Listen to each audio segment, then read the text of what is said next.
ओम शांति। Welcome back to my channel अवैध tarot. आशा करती हूँ आप सब लोग बहुत खुश हैं। तो आज हम चेक करने वाले हैं कि आपके पर्सन का करंट फीलिंग्स क्या है टुवर्ड्स दिस रिलेशनशिप, और उसके साथ हम ये भी चेक करेंगे कि इस टाइम पे आपका करंट एनर्जी क्या है, सो दैट आप अच्छे से इस रीडिंग से एडवाइस ले सकते हो करंट सिचुएशन के ऊपर। और जैसे कि ये कलेक्टिव रीडिंग होता है तो ज़रूरी नहीं है कि हर पॉइंट्स किसी के सिचुएशन के साथ रेजोनेट करे। तो जितना आपके सिचुएशन के साथ रेजोनेट करते हैं उसको एज ए गाइडेंस लीजिए और बाकी की पॉइंट्स बाकी लोगों के लिए छोड़ दीजिए। ठीक है, तो जब तक मैं कार्ड शफल करती हूँ बहुत पॉजिटिविटी के साथ इस रीडिंग को देखना और परमात्मा के पास ध्यान करना, प्रार्थना करना कि आप लोगों तक मैं सही से सही गाइडेंस पहुंचा सकती हूँ। ठीक है, तो पहले हम चेक करेंगे आपका एनर्जी।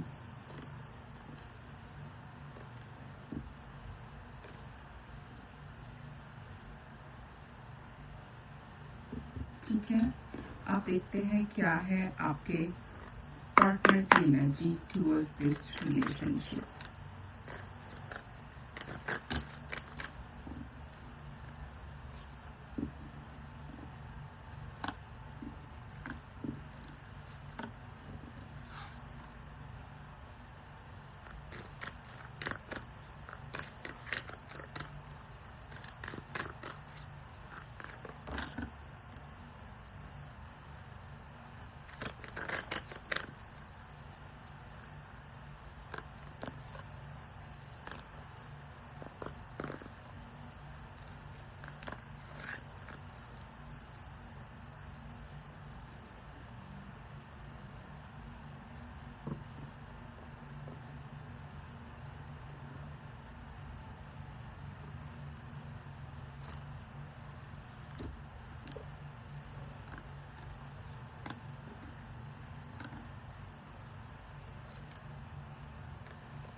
ओके, तो चलिए शुरू करते हैं आज का रीडिंग।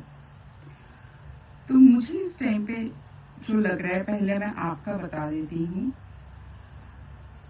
पहले तो मुझे ऐसा लग रहा है कि ये रिलेशनशिप कार्मिक रिलेशनशिप है, और मुझे ऐसा लग रहा है कि इस टाइम पे कोई जो सिचुएशन हुआ है आप दोनों के बीच, उसी से आप दोनों को ही लेसन मिला है। आप दोनों को ही कुछ ना कुछ अपने सेल्फ ग्रोथ के लिए, आपके सोल ग्रोथ के लिए कुछ ना कुछ लेसन मिला है। मतलब सोचिए कोई एक नेगेटिव क्वालिटी हम सब में ही होते हैं कम ज्यादा, है ना। तो अगर वो था उसको कैसे रेक्टिफाई किया जा सकता है, वो क्या प्रॉब्लम कर रहा था आप लोगों के रिलेशनशिप में, मुझे इस टाइम पे लग रहा है कि ये ना आप दोनों को ही समझ में आया है।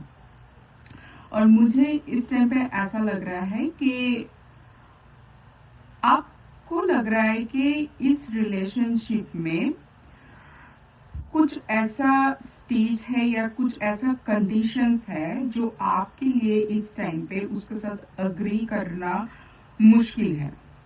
मतलब आप पूरी तरीके से कॉन्फिडेंट हो, आपके लाइफ में कुछ डूज एंड डोंट्स है, कुछ चीज़ों को आप एक्सेप्ट कर सकते हो, कुछ जगह पे आप एडजस्ट कर सकते हो, कुछ जगह पे आप एडजस्ट नहीं कर सकते हो। तो ये कुछ एक मतलब क्या बताओ, एक प्रोटोकॉल है आपका, आप उसके बाहर नहीं जाना चाहते हो इस रिलेशनशिप में। इस टाइम पे कुछ जगह पे आप एडजस्ट नहीं कर सकते हो, कुछ जगह पे आपको मोल्ड नहीं कर सकते हैं कोई, ऐसा एनर्जी इस टाइम पे आपका है। अब मैं ये नहीं बोल रही कि ये बहुत सही चीज़ है। हो सकता है कि आपका फर्स्ट एक्सपीरियंस आपको लगा होगा कि कुछ जगह पे आप चेंज नहीं हो सकते हो, तो मतलब आप नहीं हो सकते हो।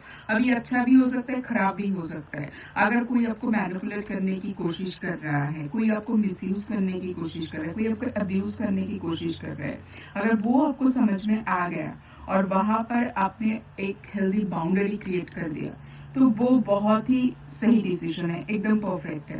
बट अगर आपने सोचो ईगो के चलते कि नहीं, मतलब हर जगह पे मेरा ही बात चलना चाहिए, नहीं तो मैं इस रिलेशनशिप में नहीं रहूंगी या नहीं रहूंगा, मेरा ही बात चलना चाहिए है, मेरा बात हमेशा रखना चाहिए सामने। देखिए ऐसे तो नहीं होता है ना, तो अगर आप इतना रिजिड हो गए हो कि मतलब आपका ही बात हमेशा चलेगा, तो मैं बोलूँगी वो क्वालिटी सही नहीं है। तो आपका एनर्जी कुछ इस टाइम पे ऐसा होकर बैठा है। और आपका पार्टनर का मैं अगर मानूं, तो उनके लिए एक्चुअली ये रिलेशनशिप एक मतलब बहुत ही कंफर्ट देने वाला है, मतलब उनको इमोशनली बहुत फुलफिल करते हैं, उनको पैशन फील कराता है, आपके लिए वो फुलफिल करते हैं, आपके लिए इस रिलेशनशिप के लिए एनर्जी फील करता है। उनके उनके लाइफ में जो मूवमेंट खत्म हो गया है, जो एक एनर्जेटिक वाला सिचुएशन था, वो आपसे मिलके ही उनको मिलता है। मतलब आपसे जो उनका एनर्जी मिलता है ना, वो उनके लिए बहुत ही फुलफिलमेंट बना है, इमोशनली उनको बहुत प्लीज करते हैं। ओवरऑल वो बहुत अच्छा फील करते हैं जो टाइम उन्होंने आपके साथ स्पेंड किया, या जब भी आपके साथ इस टाइम पे स्पेंड करते हैं, उनको बहुत अच्छा लगता है।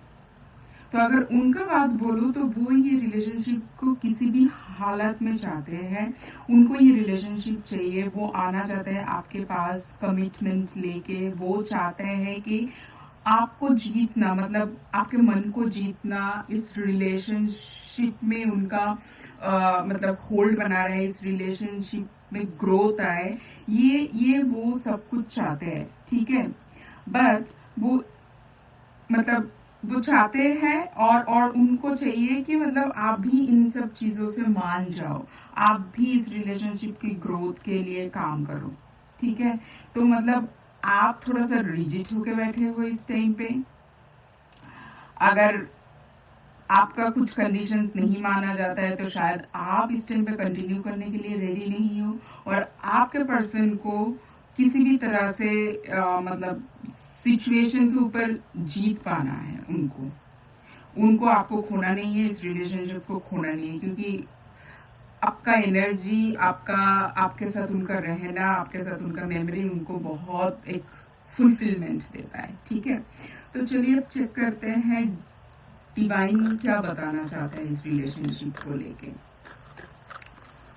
देखते हैं डिवाइन क्या बताना चाहता है इस रिलेशनशिप को लेके। एक ही कार्ड लूंगी मैं। देखिए कोई किसी को यूज करना चाहता है, मैनिपुलेट करना चाहता है, अगर वहां पर किसी ने बाउंड्री क्रिएट किया, बहुत अच्छी बात है। बट ईगो के चलते अगर कोई बाउंड्री क्रिएट किया है, तो मैं बोलूँगी वो सही चीज़ नहीं है। ईगो बहुत ही एक नेगेटिव इमोशन है, और वो अच्छे से अच्छे चीज़ को खराब करने की क्षमता रखते हैं। तो be careful with your energy, मतलब मैं अपने व्यूअर्स के लिए बोल रही हूँ। A year from now, so और बॉटम ऑफ द डेक है मेडिटेशन ब्रिंग्स आंसर। तो मुझे ऐसा लग रहा है कि देखिए इस टाइम पे ना आप लोगों को अपने आप को पूछना चाहिए, आपको क्या चाहिए। आपको एक हेल्दी रिलेशनशिप चाहिए, या आपको एक ऐसा रिलेशनशिप चाहिए कि जहाँ पर आपका बात हमेशा सुना जाए, आपका पार्टनर आपके क्या बताओ, मतलब एक पपेट होके रहे। मतलब अब ऐसा मुझे तो नहीं लगता है ऐसा कोई चाहिए, किसी को चाहिए होता है एक्चुअली। तो आपको ना इस टाइम पे सोच विचार करने की ज़रूरत है कि आपको रिलेशनशिप से चाहिए क्या। अगर एक हेल्दी रिलेशनशिप चाहिए, तो बैठ के बात कीजिए, खुद के साथ तो पहले खुद बात कीजिए, क्योंकि मुझे ऐसा लग रहा है इस टाइम ना आप ही बहुत कॉन्फ्लिक्टेड एनर्जी में हो। एक तरफ आपकी ईगो है, और दूसरी तरफ आपको शायद लग भी रहा है, आपको भी कहीं ना कहीं हाँ ये रिलेशनशिप को कंटिन्यू करना चाहिए। मतलब आप अपनी खुद की ही सोच विचार के जाल में फंसे हुए हो, ट्रैप्ड हो, और उससे निकालने का एक ही रास्ता है। आप डिवाइन से पूछिए, अपने आप को पूछिए, शांत मन से बैठिए। अगर आपको लगता है कि आपको मेडिटेशन से आंसर मिलता है, तो मेडिटेशन कीजिए। पहले खुद के अंदर वो आंसर ढूंढने की कोशिश कीजिए कि आपको इस रिलेशनशिप से चाहिए क्या। फिर तो आप जाके आपके पार्टनर के साथ बात कर सकते हो ना। और मुझे इस कार्ड को देख के यही लग रहा है, बहुत ही क्लियर मैसेज है। मुझे लग रहा है अभी से लेकर 1 ईयर आप 1 ईयर का मतलब ऐसा ही नहीं है किसी का 12 मंथ्स में जाके ही होगा, किसी का 1 मंथ में भी हो सकता है। अब सबके लिए तो टाइमलाइन सेम नहीं होगा। सो बट मुझे लग रहा है विद इन 1 ईयर इसका एक रेजोल्यूशन मिलेगा। ये जो भी कॉन्फ्लिक्टेड सिचुएशन है पहले तो आपके साथ एंड देन आपके पार्टनर के साथ इसका कोई रेजोल्यूशन आपको मिलेंगे। मुझे ऐसा लग रहा है कि अगर आप सच्चे दिल से इस पे ऊपर काम करना चाहते हो तो आपको कोई ना कोई सोल्यूशन मिलेंगे। ठीक है, देखते हैं इस रिलेशनशिप का फ्यूचर क्या है।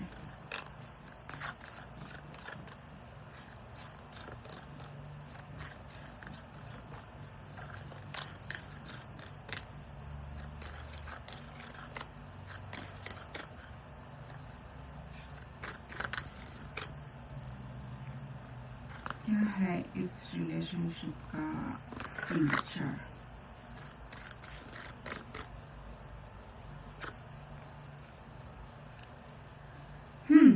देखिए, आपको पॉजिटिव रहने के लिए बोल रहा है ना? आशावादी रहिए, पॉजिटिव रहिए। मुझे ऐसा लग रहा है सब कुछ खत्म नहीं होगा क्योंकि आपके पार्टनर की एनर्जी तो पॉजिटिव ही है, बट आप कहीं ना कहीं अपने सोच विचार में या जो भी पास्ट एक्सपीरियंस हुआ होगा, जो भी आप दोनों के बीच हुआ होगा, आप उसमें स्टक हो। तो इतना भी मतलब नेगेटिव मत हुई इसका आउटकम के साथ, पॉजिटिविटी के साथ सिचुएशन की तरफ देखिए। उसका इस रिलेशनशिप का हर वो स्टेज को एनालाइज करने का कोशिश कीजिए। मुझे ऐसा लग रहा है कि बहुत जल्दी ये जो भी सिचुएशन है ना इसका एक पीसफुल रेजोल्यूशन मिलेगा और ये रिलेशनशिप में ग्रोथ आएगा, रोमांस, लव, अफेक्शन फिर से वापस आएगा। मुझे ओवरऑल एनर्जी इस रिलेशनशिप का ग्रोथ ही लग रहा है, पॉजिटिविटी लग रहा है। बस आपको अपने ऊपर काम करना है इस टाइम पे। ठीक है, तो आज का रीडिंग यहीं पर ही ख़त्म होता है और इस रीडिंग को ज़रूर क्लेम करना हैप्पी लिख के। ठीक है, इस रीडिंग को कमेंट सेक्शन में हैप्पी लिख कर ज़रूर क्लेम करना है और मिलेंगे नेक्स्ट रीडिंग पे। आज मैं चलती हूँ, take care, bye, Om Shanti.